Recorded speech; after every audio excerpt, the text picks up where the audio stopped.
Hi, and welcome to today's episode of pianoTV. So what we're going to be doing today is playing through all of the technical requirements for ABRSM grade 4 exams. Whether or not you're going to be doing an exam, it's useful to know what technique is required at this level.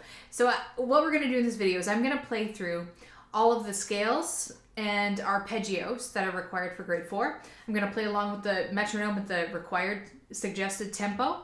And I do this so that you not only have a reference for how you do this technique, you can also see if you need to review my finger patterns to make sure you're doing the right thing, and you can play along with it if you find that kind of thing helpful. I've also done the Royal Conservatory of Music, the RCM equivalent of this video for grade 4, so definitely check that out if that's a system you're interested in, or if you just want more information on scales and arpeggios and stuff at this level. Before we get started and jump right into playing through them, there are a couple things that I want to mention before we start. For the most part, all of the scales, you need to be able to play hands together and hands separately. But in the interest of not having a crazy long video, all I did was recorded the hands together parts. And I figured, if you can do it hands together, you can do it hands separate. You need to learn either the harmonic minor scales or the melodic minor scales. In this video, I play both.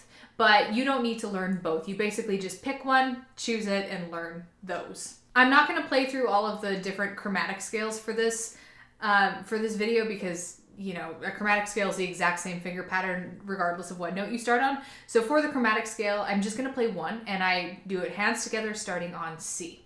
Okay, without further ado, let's jump into the playing.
that is required of you at a grade 4 ABRSM level for technique. It takes about somewhere in the ballpark of 10 minutes to play through start to finish. If you want to get more details on the scales and stuff and what I'm playing, definitely check out the ABRSM grade 4 syllabus, and you'll be able to find like all of the details for the technique there. You can also hop on over to the pianotv.net blog, which is linked in the description bar, if you'd like to see a list of everything we went through today for your reference. Anyway, subscribe if you haven't already, please. Thank you for watching this video. You can give it a thumbs up if you enjoyed it, and be sure to come visit us over on Instagram, Patreon, and other social media things, which you'll find at the end of this video. Catch you next time.